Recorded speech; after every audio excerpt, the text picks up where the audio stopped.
بسم الله الرحمن الرحيم. السلام عليكم ورحمة الله وبركاته.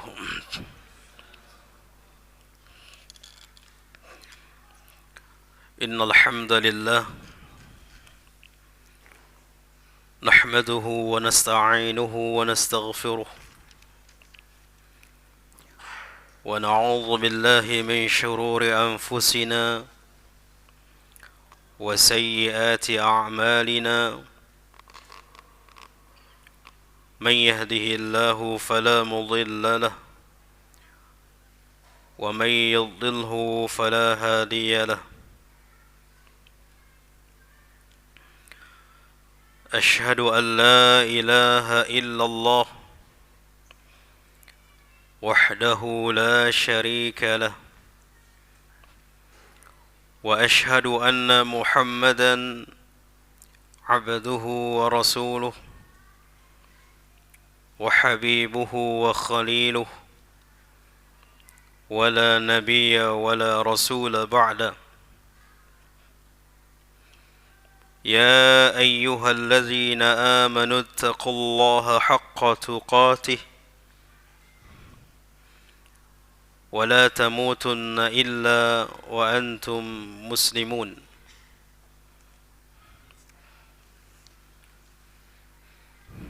أما بعد، فإن أصدق الحديث كتاب الله، وخير الهدي هدي محمد صلى الله عليه وسلم، وشر الأمور محدثاتها، وكل محدثة بدعة، وكل بدعة ضلالة، وكل ضلالة في النار.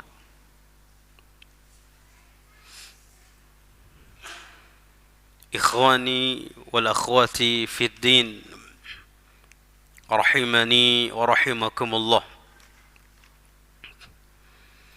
Alhamdulillah, kita bersyukur kepada Allah Rabbul Izzati wal Jalalah yang telah Allah mudahkan bagi kita untuk menjalankan kewajiban-kewajiban kita kepada Allah Azza wa Jal. Di antara kewajiban kita, setelah kita melaksanakan salat maghrib, kita juga melanjutkan duduk sejenak sembari menunggu waktu salat Isya. Semoga sebagaimana disabdakan oleh Rasul, para malaikat akan menunggu, para malaikat akan mendoakan kita. Allahumma ighfir lahu, Allahumma arhamhu, Allahumma tub alaihi. Ada 3 doa malaikat orang yang menunggu waktu solat sampai didirikan solat. Ya Allah, ampuni dosanya. Ya Allah, rahmati dia. Berikan kasih sayangmu ya Allah kepadanya. Dan yang ketiga, ya Allah, terimalah taubatnya. Ini doa para malaikat kepada orang yang menunggu waktu solat sampai iqamah berkumandang.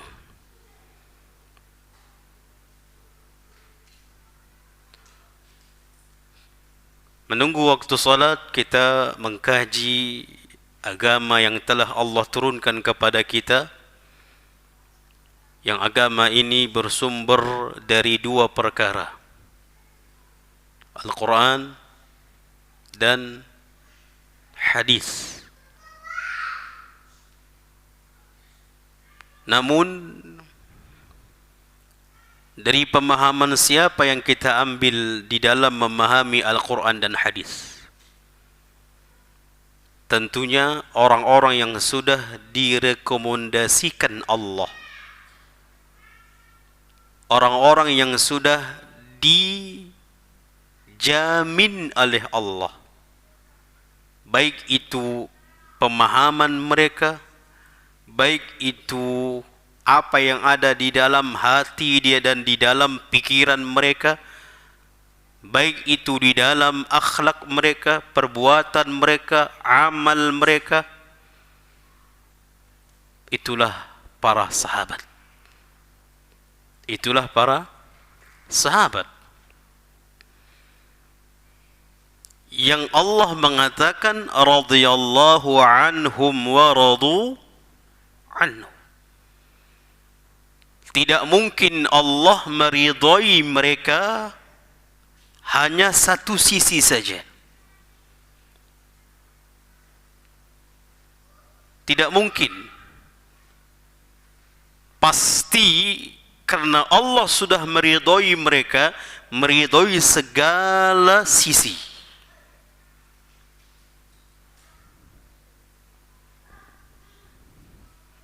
Sehingga Nabi sallallahu alaihi wasallam mengatakan, "Alaikum bisunnati wa sunnati khulafa'ur rasyidin."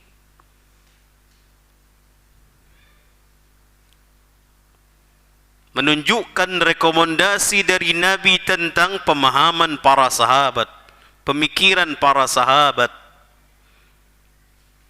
di dalam memahami agama ini.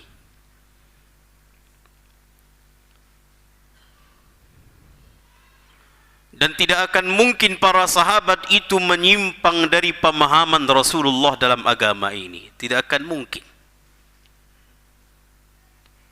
Kalau mereka sudah direkomendasikan oleh Allah, dijamin oleh Allah, berarti orang yang mengikuti mereka juga akan selamat.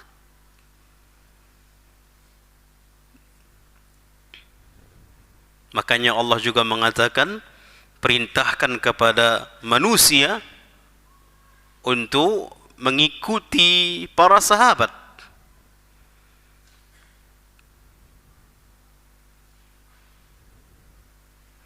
Sabiqun al-awwalun minal muhajirin wal ansar. Mereka orang-orang yang pertama kali masuk ke dalam agama dari kalangan muhajirin dan ansar, yang mereka adalah orang-orang yang diridhai oleh Allah, dan juga orang-orang yang mengikuti mereka, dan juga orang-orang yang mengikuti mereka,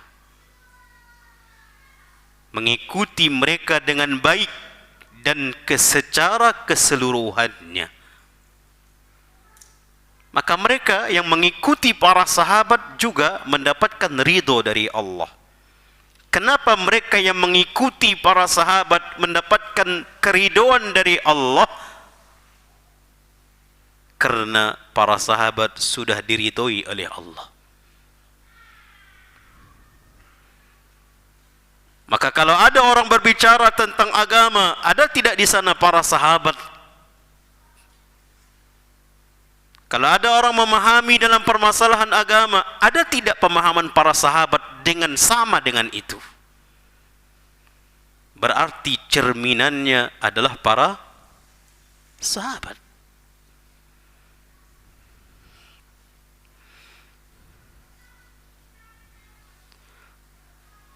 Dan di antara hadis-hadis yang dikumpulkan oleh Al-Imam An-Nawawi rahimahullahu ta'ala rahmatan wasi'ah, dan dia memberikan nama atas kitab yang dia kumpulkan dari hadis-hadis Nabi, dari ayat-ayat Al-Quran, kitab Riyadhus Salihin, yang kita membahasnya di pekan setiap pekan genap kedua dan keempat.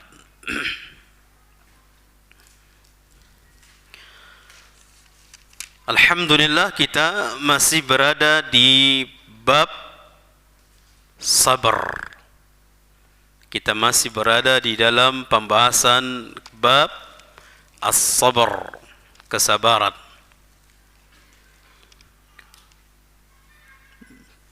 Pada pertemuan yang lalu kita sudah membahas hadis yang ke-25. Hadis yang ke-25 dari hadis pembahasan as-sabar. Akan tapi Al-Imam An-Nawawi menggabungkan semua hadis, ya. Menggabungkan semua hadis dari awal sampai bab pada kita bahas pada malam ini.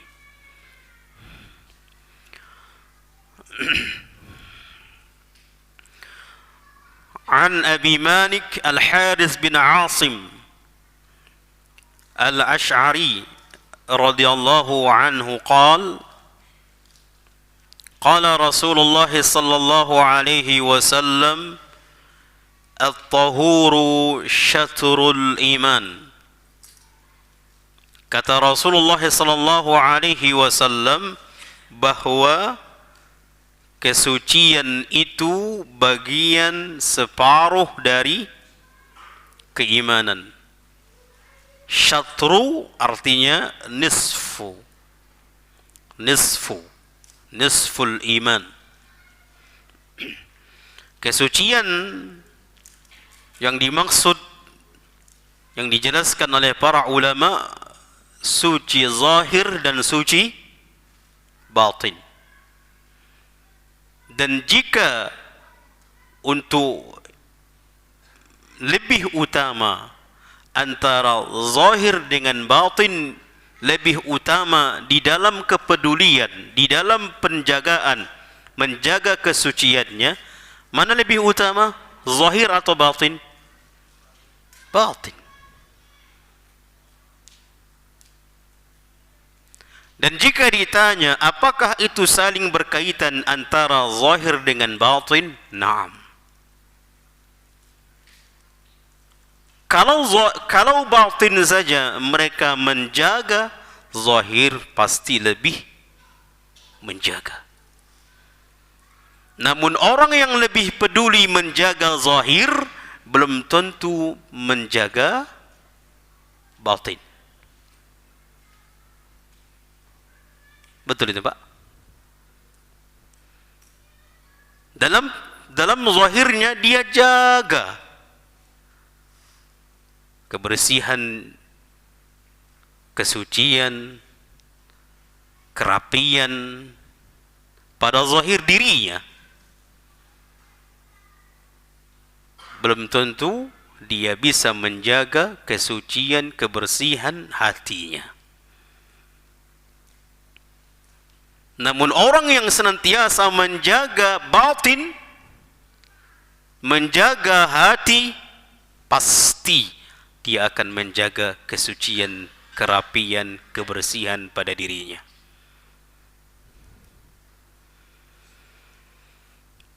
Kenapa? Karena itu bagian dari iman.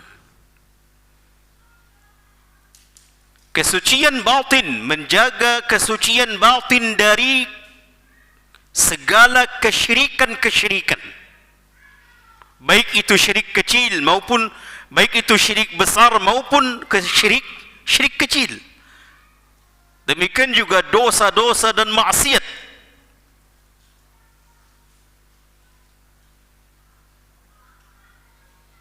Itu menjaga kesucian hati, kesucian batin. Dan itu adalah termasuk menjaga kesucian batin, menjaga kesucian zahir, termasuk di dalam lingkaran yang dituntut di dalam keimanan. Yang dituntut di dalam keimanan kita. Bahkan keimanan itu sendiri adalah batin. Adalah batin.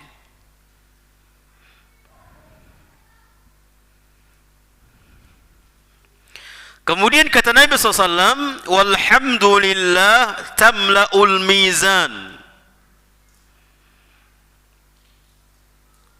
Kalimat alhamdulillah yang mengandung pujian kepada Allah yang maha sempurna.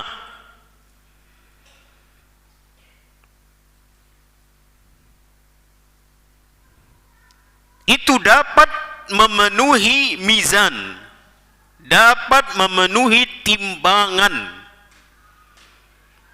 dapat memberatkan timbangan.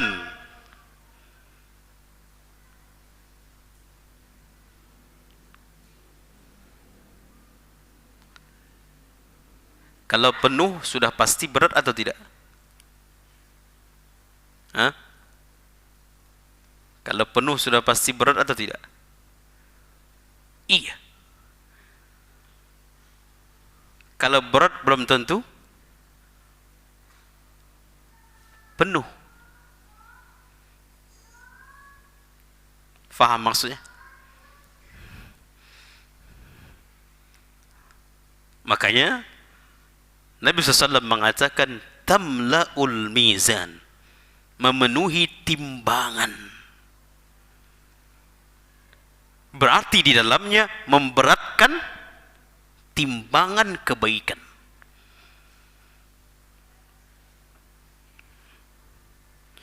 Wa subhanallah walhamdulillah tamla'an atau tamla'u ma baina samawati wal ard. Dan kalimat subhanallah walhamdulillah, ada berapa kalimat? 2. Subhanallah walhamdulillah, kalimat ini dapat memenuhi timbangan atau memenuhi antara langit dan bumi. Bumi, jarak antara langit dengan bumi. Luas enggak, Pak? Besar enggak itu? Luas enggak itu? Sangat luas. Tapi itu bisa dipenuhi oleh 2 kalimat.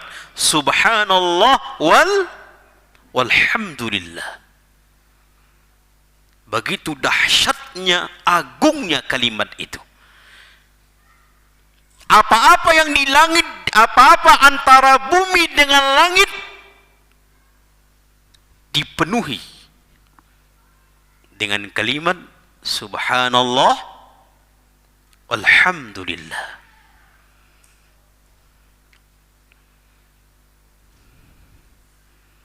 Kenapa ikhwani fiddin? Karena di dalam kalimat subhanallah kita membersihkan, mensucikan segala kekurangan dan aib bagi Allah, sehingga benar-benar kita bersihkan segala bentuk kekurangan dan aib bagi Allah. Itu dimaksud dengan subhanallah. Apa arti subhanallah? Maha suci Allah. Maha suci Allah dari apa? Min kulli aibin wa naqsin, dari segala aib dan dari segala kekurangan, dari segala bentuk cacat, kita bersihkan itu.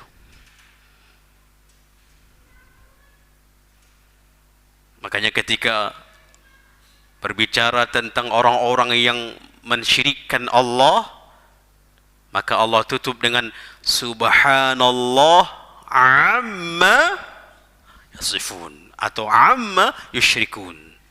Maha suci Allah dari segala apa yang mereka perbuat. Ketika mereka mengatakan Allah punya anak, subhanallah, maha suci Allah dari segala bentuk kekurangan dan aib.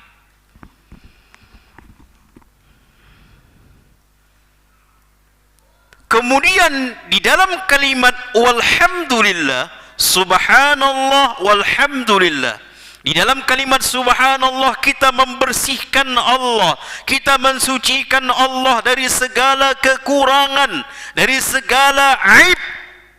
Kemudian di dalam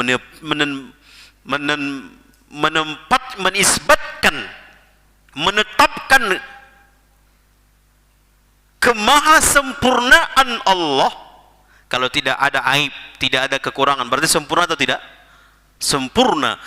Di dalam menetapkan kesempurnaan Allah, itu ada di dalam kalimat alhamdulillah. Subhanallah walhamdulillah. Ketika kita mengucapkan subhanallah, fahami kita mensucikan Allah dari kekurangan dan dari aib, dari cacat, sehingga kita sempurna. Kita katakan Allah maha sempurna. Untuk menetapkan Allah maha sempurna, itu berada di dalam kalimat walhamdulillah. Makanya kalimat ini yang satu, saling satu dengan yang lainnya, saling berkaitan, sehingga agung di sisi Allah, bahkan bisa memenuhi ma baina samawati wal ard, antara langit dan bumi. Karena agungnya isi kandungan di dalam subhanallah walhamdulillah.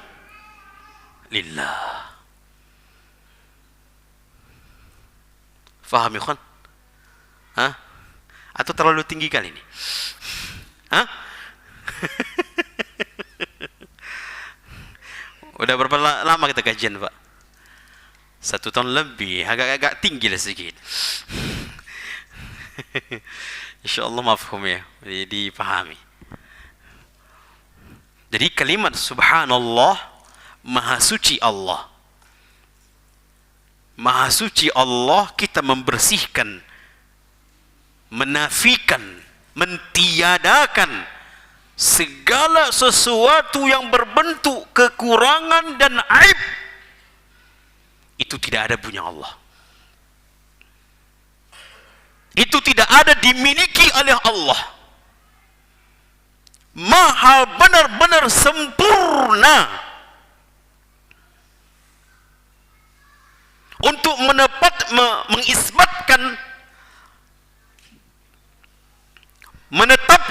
kemahasempurnaan Allah, dari sifat-sifat Allah, dari nama-nama Allah, dari perbuatan-perbuatan Allah, itu ada berada dalam kalimat alhamdulillah.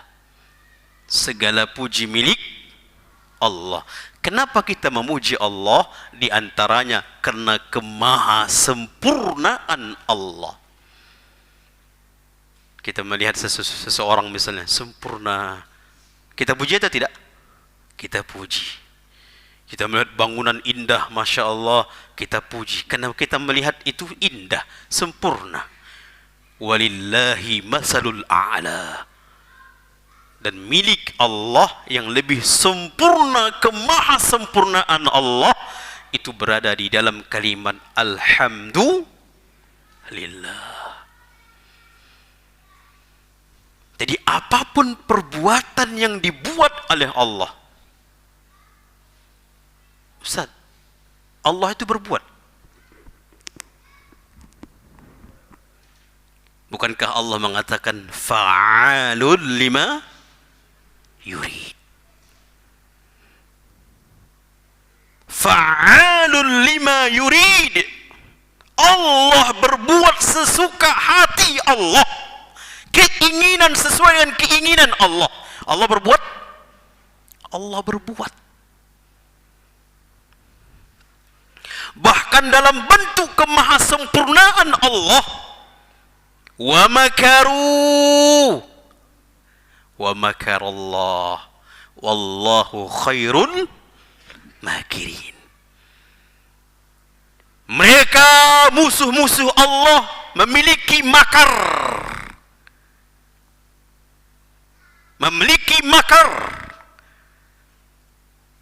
Dan Allah juga memiliki makar. Wallahu khairul makirin. Dan makar Allah sebaik-baik makar. Ustaz, makar itu kan positif atau negatif? Negatif. Namun untuk mengalahkan makarnya orang-orang kafir, untuk menghancurkan makarnya orang-orang kafir, itu menandakan Allah sempurna. Allah sempurna.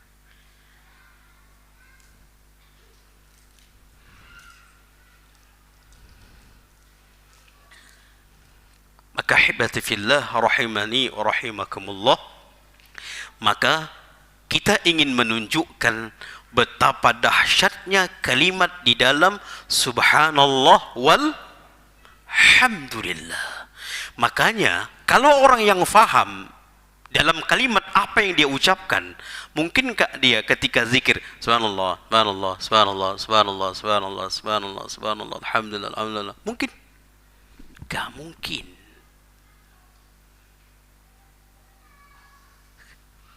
Karena ketidakfahaman kalimat yang dia ucapkan subhanallah, alhamdulillah, Allahu akbar, sehingga matanya membaca itu wadimor, itu mangga, itu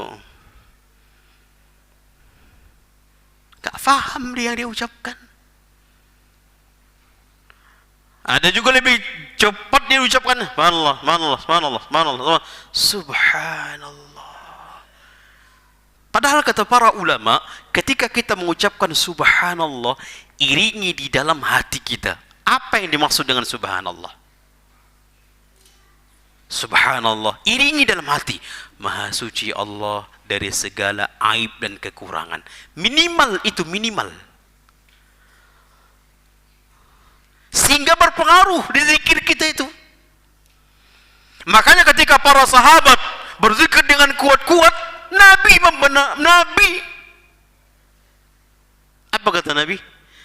Wahai para sahabat, kalian yang kalian seru itu tidak tuli, tidak jauh. Sebutlah namanya dengan tadarruan, dengan khusyuk, dengan berharap. Begitu Nabi mengajarkan para sahabat. Sebutlah namanya dengan tadarru'a, berharap, khusyuk.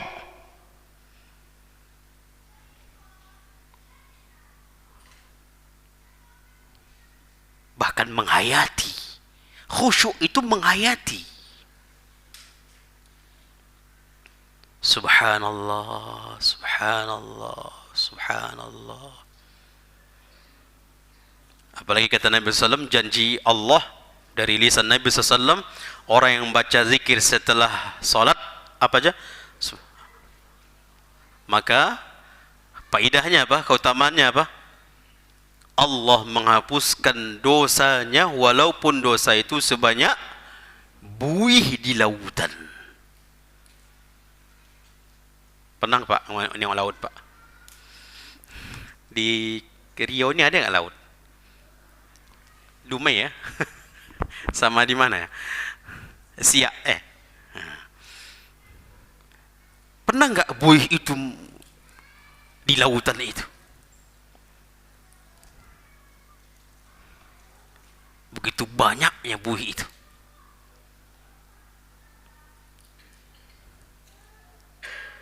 Namun keutamaan dihapuskannya dosa-dosa kita, walaupun dosa itu sebanyak buih di lautan, jika dia mengucapkannya dengan baik. Kan yang dia mengucapkan kayak tadi, subhanallah, subhanallah, subhanallah, subhanallah, subhanallah, enggak akan dapat. Enggak akan dapat. Apalagi sambil mengantuk. Subhanallah, subhanallah, subhanallah. Berapa yang tadi? Enggak dapat. Dan itu dia lakukan terus menerus, bahkan bisa saja berbulan-bulan, bertahun-tahun. Begitulah kualitas zikirnya.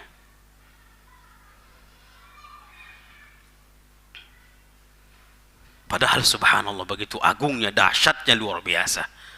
Saking agungnya di sisi Allah, dapat memenuhi timbangan, bahkan bisa memenuhi antara langit dan bumi. Begitu besarnya. Faham ini Pak? Jadi jangan lagi kita berzikir itu main-main. Jangan lagi kita zikir main-main, apalagi sambil nengok-nengok. Subhanallah, subhanallah, subhanallah, subhanallah, subhanallah, subhanallah, subhanallah, subhanallah, subhanallah. Tengok kiri kanan, alhamdulillah. Ada orang keluar, tengok, subhanallah. Kenapa ditengok ya orang keluar? Subhanallah, ada orang keluar bangkit, tengok keluar dari masjid, tengok. Tengok lagi. 10 orang keluar, tengok aja 10 orang. Gimana mau datang menghayati zikir? Faham Pak ya? Taib. Ini nggak nyindir ya. Ini nggak nyindir ya.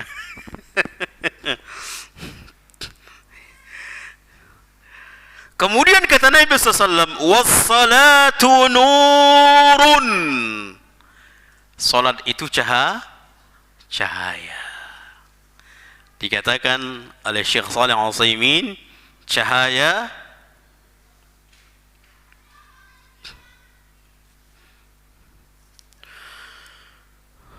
nurun lil abdi fi qalbihi wa fi wajhihi wa fi qabrihi wa fi hasyrihi. Cahaya salat itu bisa menjadi cahaya di hatinya. Di hatinya.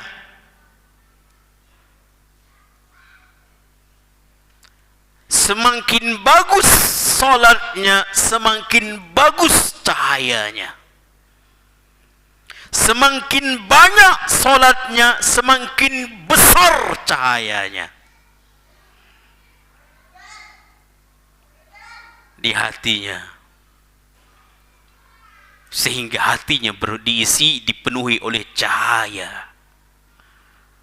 Kalau hatinya sudah dipenuhi oleh cahaya, itulah hati yang mendapatkan petunjuk dari Allah.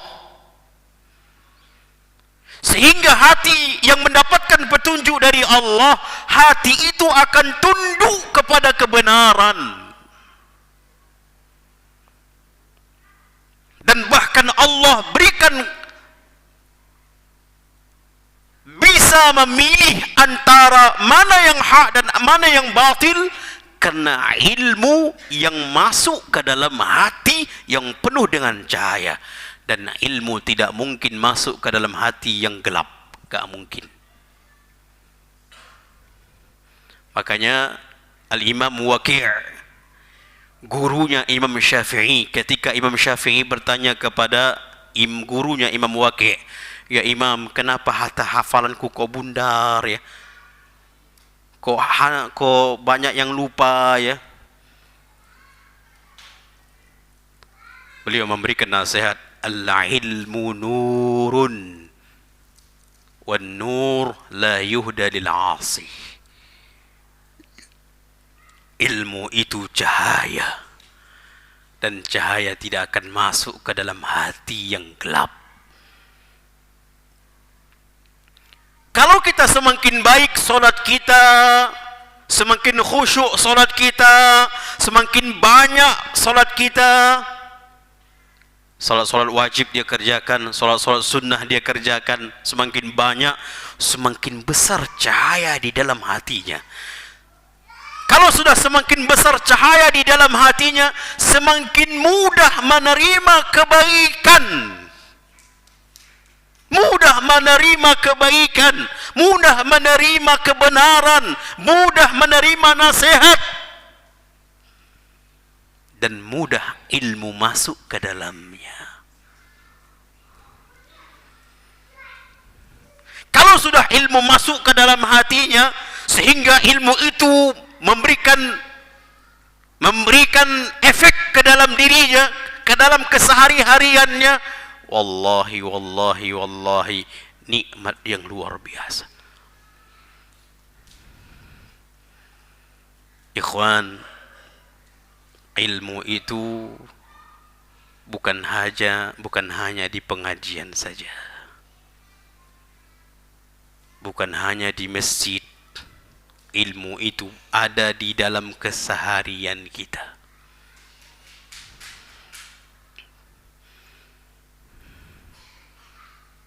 Tidak, maksudnya efeknya, aplikasinya. Ketika kita bermuamalah dengan di depan kita, siapa di depan kita, ilmu itu akan membimbing kita. Oh, ini orang tua kita.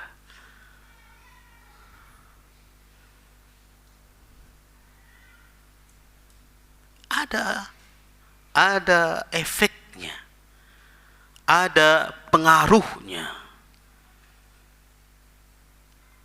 Berarti ilmu itu benar-benar menusuk ke dalam hatinya. Dia mengagungkan ilmu, bukan menyepelekan ilmu. Ikhwan, kalau malam ini, ana tanyalah, kalau malam ini, hanya malam ini berlaku, job 20 juta, Bapak milih mana? Pengajian atau job 20 juta? Hanya malam ini berlaku. Lewat malam ini nggak dapat lagi. Apa? Jujur aja kita kan. Bismillah.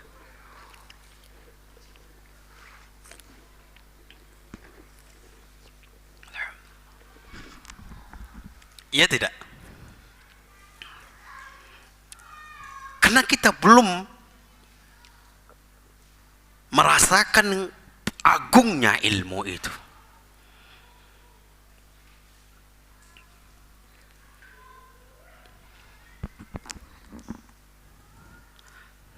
Makanya wallahi ana perhatikan orang yang senantiasa berada di sisi orang yang berilmu, misalnya ulama, itu akan semakin pengaruh pada hatinya. Misal, ada seorang kaya raya besar, Ar-Rajihi, bahkan dia punya bank sendiri,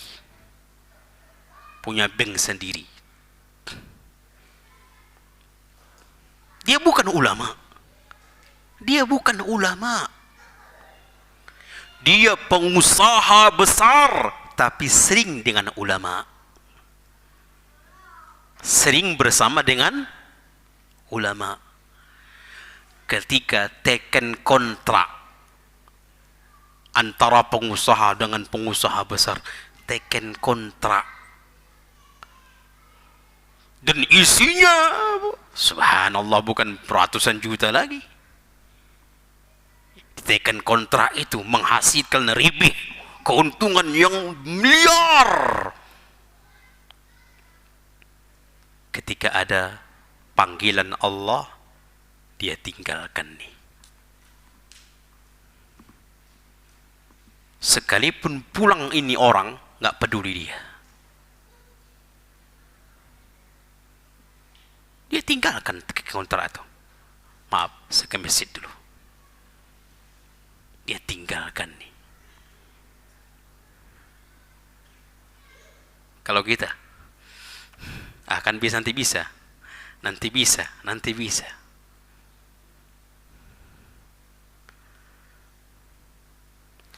Kita tahu yang membangun masjid, yang beberapa bahkan 3 masjid di Pekanbaru, dan tidak ada infak, kontak infak tak ada. Semua acara-acara, daurah, bahkan yang setiap hari berbuka bersama pribadi, dia sering bersama Syekh Abdul Razak. Bahkan kalau Syekh Abdul Razak ke Pekanbaru, dia minta tidur di rumah bapak itu. Inilah membuat mereka itu merasa mengagungkan karena sering bersama mereka para ulama.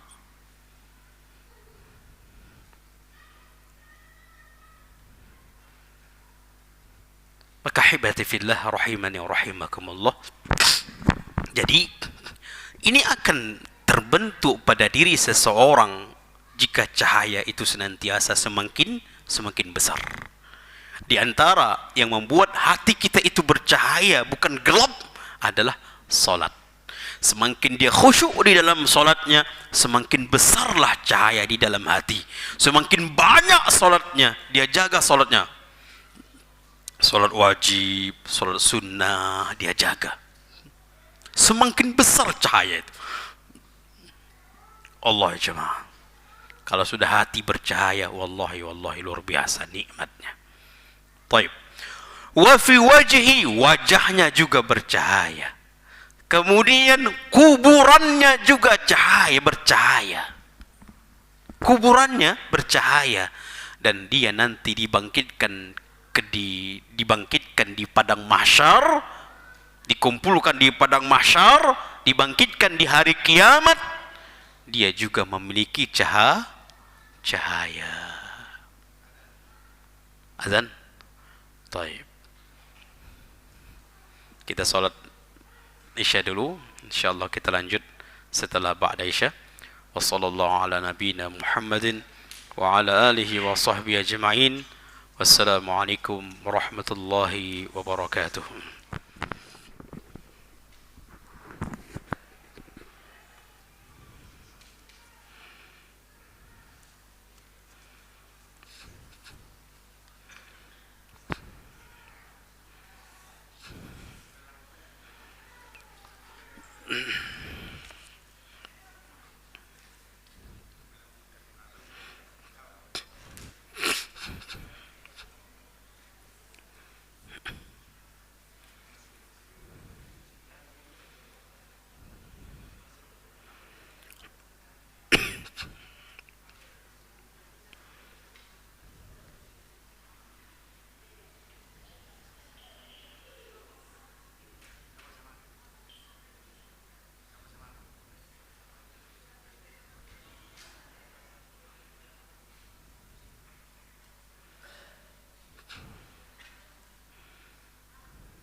السلام عليكم ورحمة الله وبركاته.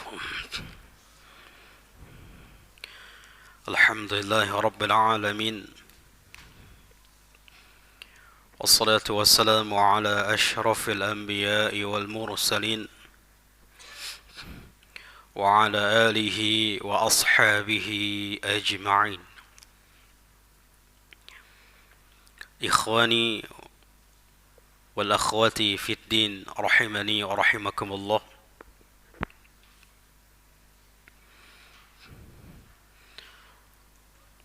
Dikatakan oleh Rasulullah sallallahu alaihi wasallam, "Was-salatu nurun." Kata Nabi SAW, salat itu adalah cahaya. Cahaya yang menerangi hatinya, cahaya di wajahnya, cahaya di kuburan, dan cahaya di hari kiamat.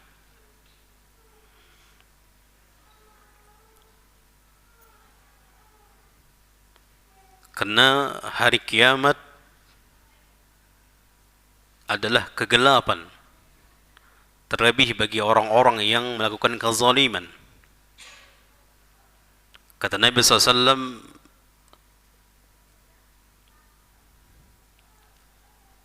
az-zulma, Nabi SAW mengatakan, fa inna az-zulma zulumat yaumul qiyamah. Sesungguhnya kezaliman itu adalah kegelapan di hari kiamat. Maka sangat diharapkan kita diberikan oleh Allah cahaya pada hari kiamat. Kemudian kata Nabi SAW, was-sadaqatu burhan.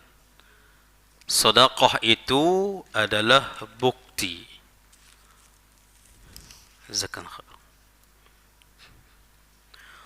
Sedekah itu adalah bukti.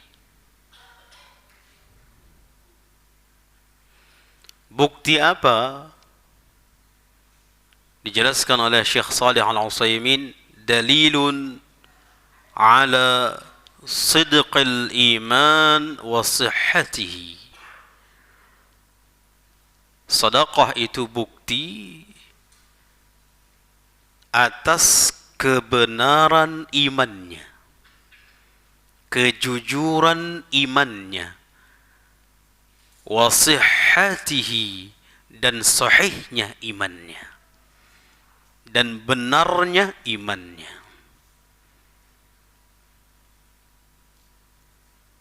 Makanya ini adalah sebuah motivasi. Apalagi kata Nabi SAW, itu menunjukkan bukti kebenaran, kesehatan, kesahihan, kejujuran iman yang ada terselubung di dalam hati.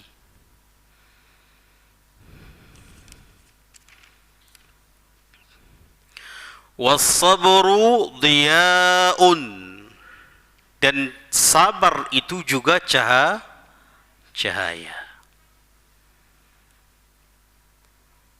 Kemarin sudah kita sampaikan perbedaan antara cahaya di dalam salat dengan cahaya di dalam sabar. Memakai kalimat yang berbeda, nurun dan diya'un. Nurun artinya cahaya, diya'un juga artinya cahaya. Was-sabru diya'un, dot, ya, alif, hamzah, artinya juga cahaya. Cahaya di dalam salat adalah cahaya mendatangkan adem, nyaman. Makanya di dalam Al-Quran ketika berbicara tentang matahari,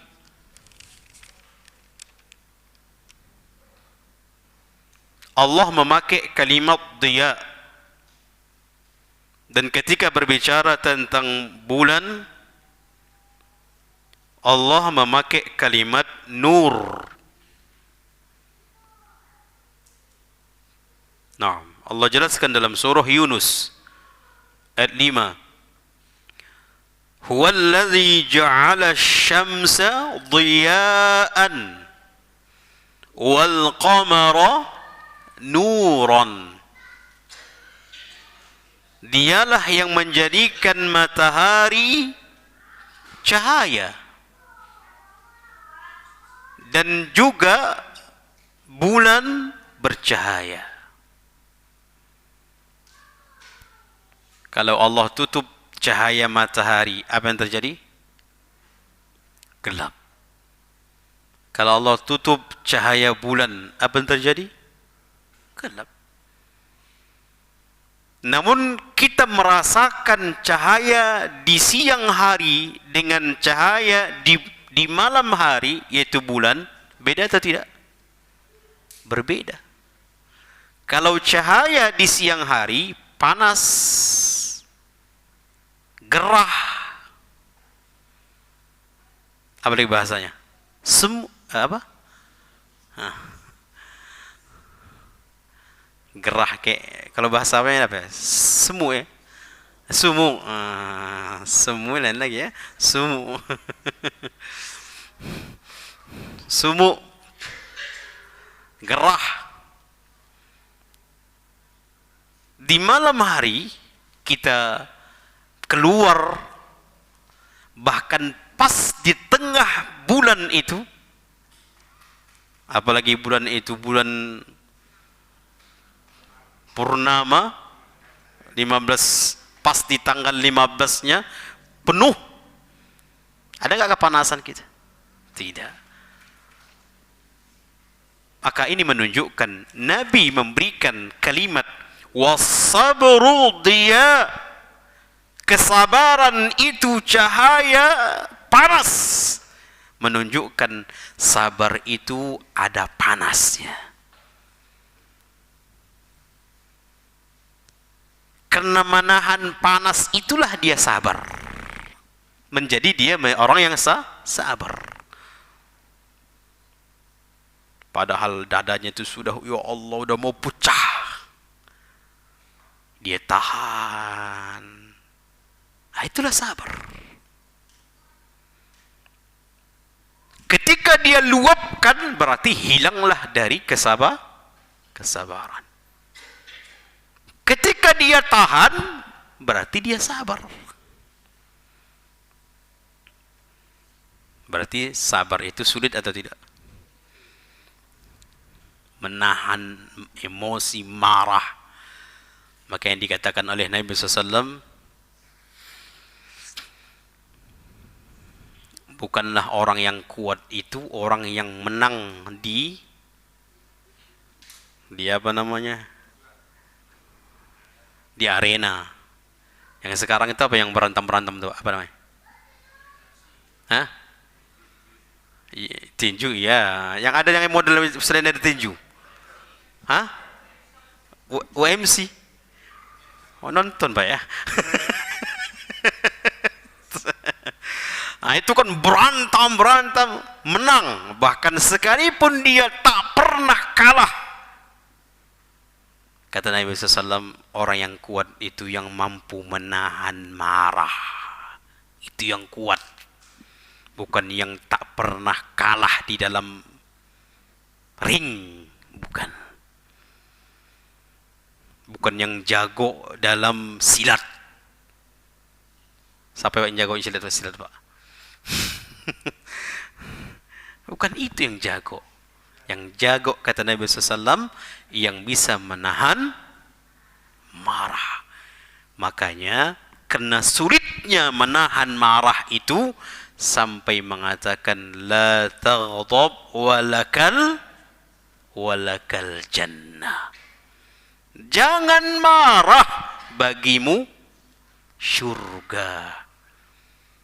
Nabi imbal, Nabi berikan balasan orang yang tidak marah, orang yang menahan marah, orang yang sabar, surga balasannya.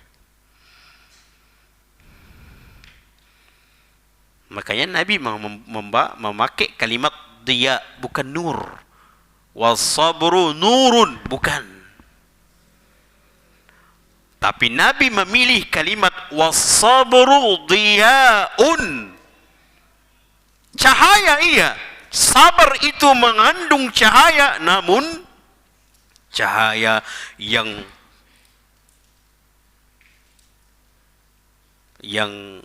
panas. Prosesnya itu dahsyat. Faham Pak? Wal Qur'anu hujjatun laka aw 'alaika, ya Allah. Al-Quran itu bisa menjadi penolong di hari kiamat dan bisa menjadi membinasakan kita, membinasakan dirinya nanti di hari kiamat. Kata Syekh Utsaimin, tidak ada antara keduanya, enggak ada. Tidak ada antara keduanya, tidak ada. Yang ada cuma dua. penolong atau bisa malah membuat kita binasa. Kalau kita tidak menjadikan Al-Quran itu sebagai hujjah bagi kita, hujjah untuk sebagai penolong kita, otomatis langsung perhatian binasakan kita.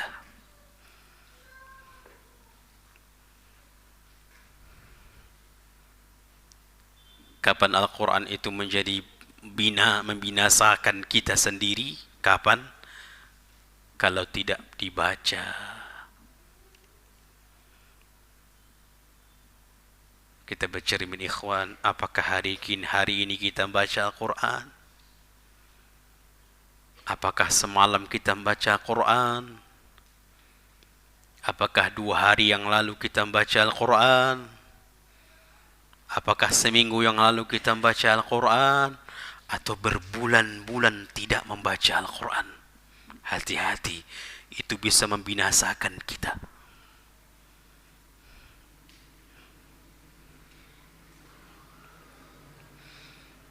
Tidak dia baca, tidak dia pelajari,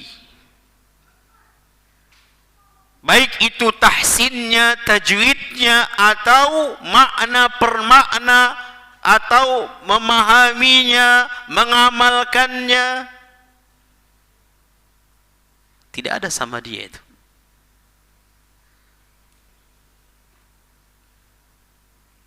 Ada orang menjadikan Al-Quran itu sebagai nada saja,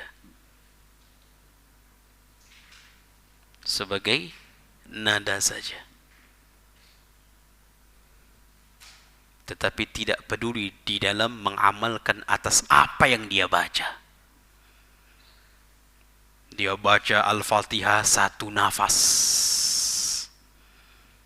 sampai orang mendengarnya tertarik, terkesima. Namun begitu dia habis membaca, tidak mengamalkan apa yang dia baca.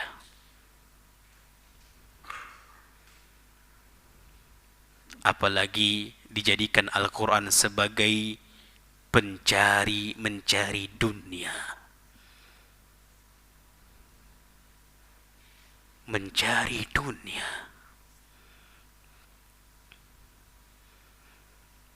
Ingat, kata Nabi SAW, ketika Nabi bermimpi, dibawa oleh 2 malaikat, Jibril dan Mikail. Mimpi Nabi wahyu atau tidak? Wahyu. Di dalam mimpi itu Nabi melihat ada orang yang tidur terlentang.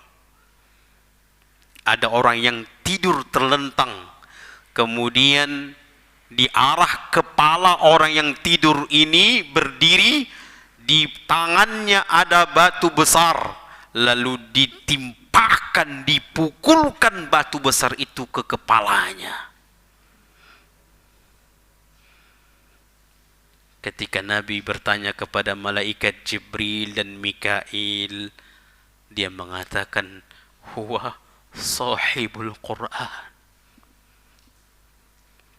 Orang itu punya Al-Quran di dadanya. Hafal Quran? Hafal Quran. Orang itu membaca Al-Quran setiap harinya, tapi tidak mengamalkan apa yang dia hafal, apa yang dia baca. Ikhwan, Al-Quran ini bukan kayak kitab-kitab yang lain, hanya memenuhi memori saja, bukan. Tujuan dari Al-Quran itu adalah hudal, petunjuk,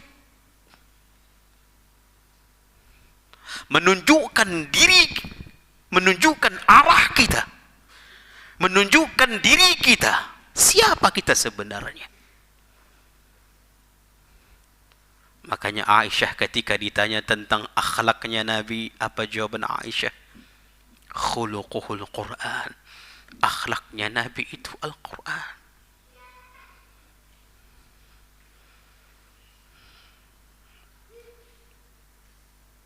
Makanya hibati fillah rahiman rahimakumullah, di samping kita belajar, memahami sedikit demi sedikit, berusaha kita mengamalkan apa yang kita mampu. Karena dikatakan oleh Nabi SAW, wal Qur'anu hujjatun laka aw alaika. Kalau Al-Quran itu tidak bisa sebagai penolong kita, pasti yang kedua menghancurkan kita. Kalau Al-Quran itu bukan sebagai menghancurkan kita di hari kiamat, berarti kita berarti penolong kita di hari kiamat. Tidak ada di antara keduanya, tidak ada.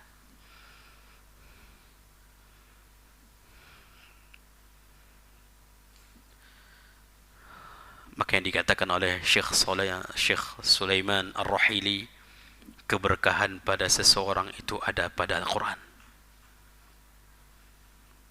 Ikhwan, jangan sampai satu hari kita lewatkan tanpa membaca Al-Quran. Jangan sampai. Kita sudah ngaji, kita sudah ngaji, kita sudah sering mendengarkan kalimat-kalimat seperti ini. Bahkan kita ingin keberkahan hidup kita, keberkahan keluarga kita, keberkahan harta kita, keberkahan waktu kita, umur kita. Itu semuanya terkandung di dalam Al-Quran. Semuanya ada di dalam Al-Quran. Maka sesibuk apapun kita, sempatkan waktu membaca Al-Quran. 1 halaman atau 2 halaman, sesibuk apapun kita. Sampai dikatakan oleh para ulama, awali hari kita dengan Al-Quran. Kapan awal hari kita kapan? Subuh. Baca sebelum subuh atau setelah subuh. Itu mengawali hari kita. Sehingga apapun yang kita lakukan di dalam satu hari itu, kalau kita mengawalinya dengan keberkahan, maka Allah akan memberkahi semuanya. Sampai bertemu kita lagi dengan hari berikutnya. Maka jangan pernah tinggalkan Al-Quran, walaupun 1 lembar dalam satu hari. Baik. Kemudian yang terakhir kata Nabi SAW, kullun nas yaghdu fabayi'un nafsahu famu'tiquha aw mubiquha. Setiap manusia itu di pagi hari menjual dirinya, menjadikan dirinya sebagai gadaian, barang gadaian. Famu'tiquha, ada yang mengambil, melepaskan dirinya dari gadaian itu. Au mubiquha, ada yang membiarkan dirinya binasa. Setiap manusia di pagi hari, tergolong menjadi 2. Sama-sama tergadai. Namun ada satu golongan melepaskan dirinya dari gadaian tersebut sehingga dia bebas, selamat. Dan ada tidak, masih berada dia di tempat gadaian itu sehingga dia binasa. Disyarah oleh para ulama, di pagi hari manusia ada yang berbuat baik dan ada yang berbuat dosa.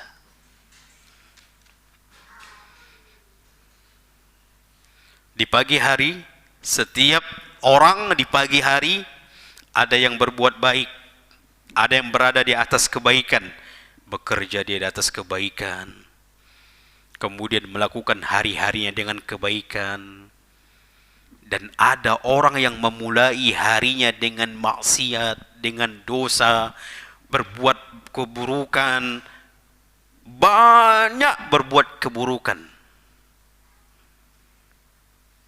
Maka yang pertama tadi, yang harinya berbuat baik, kemudian bekerja juga baik, berada di atas kebaikan, dan dia melakukan kebaikan, berarti dia menyelamatkan dirinya dari gadaian itu. Adapun yang membiarkan dirinya dari dosa, terus berdosa, bahkan berbuat dosa, kalaupun dia mencari nafkah dengan jalan dosa, tambah lagi saudara-saudara dosa dia lakukan, karena dosa itu punya saudara, kebaikan itu juga punya saudara. Kata para ulama, ketika saya melakukan satu kebaikan dan aku berharap saudara-saudaranya akan datang, sehingga dia melakukan kebaikan. Adapun orang yang tadi, yang kedua, memulai harinya dengan dosa, terus dosa, kalaupun dia bekerja di atas dosa, sampai dia pulang pun masih melakukan dosa. Maka ini adalah orang yang masih berada di gadaian neraka, sehingga dia binasa di dalam neraka. Dia tidak bebaskan dirinya di atas, keluar dari itu. Maka hibati fillah, ketika kita berhari-hari melakukan kebaikan, itu sama halnya kita membebaskan dari keburukan, dari malapetaka, dari neraka. Adapun orang-orang yang tidak peduli dengan kebaikan, bahkan terus-menerus berada di atas dosa, sama halnya mereka tidak mau bebaskan diri mereka. Berarti mereka berada di atas kehancuran, kebinasaan, dan tempatnya di neraka. Inilah maksud hadis itu. Faham ini, Pak? Maka hibati fillah rahimani wa rahimakumullah, ini ada yang sebenarnya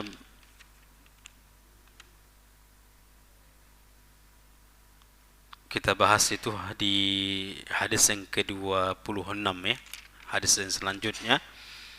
Namun ana rasa kita cukupkan sampai sini. InsyaAllah pada akan datang kita langsung membahas hadis yang ke-26. Hadis yang ke-26 InsyaAllah langsung kita bahas. Taib. Sebelum kita tutup, ada kira-kira pertanyaan?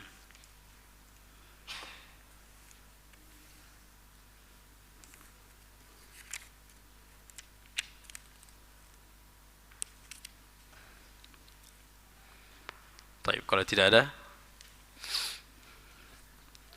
Pak mau disampaikan? Pengumuman? Nanti. Udah keluar bandrek ya. Taib, ini saja, mudah-mudahan bermanfaat. Semua yang benar datang dari Allah, yang salah datang dari kami kurang ilmu dan dari syaitan laknatullah. Kami mohon ampun kepada Allah dan mohon maaf kepada ikhwan dan akhwat sekalian. Kita tutup dengan doa kafaratul majlis. Subhanakallahumma wa bihamdika asyhadu an la ilaha illa anta astaghfiruka wa atubu ilaik. Akhiru da'wana alhamdulillahi rabbil alamin.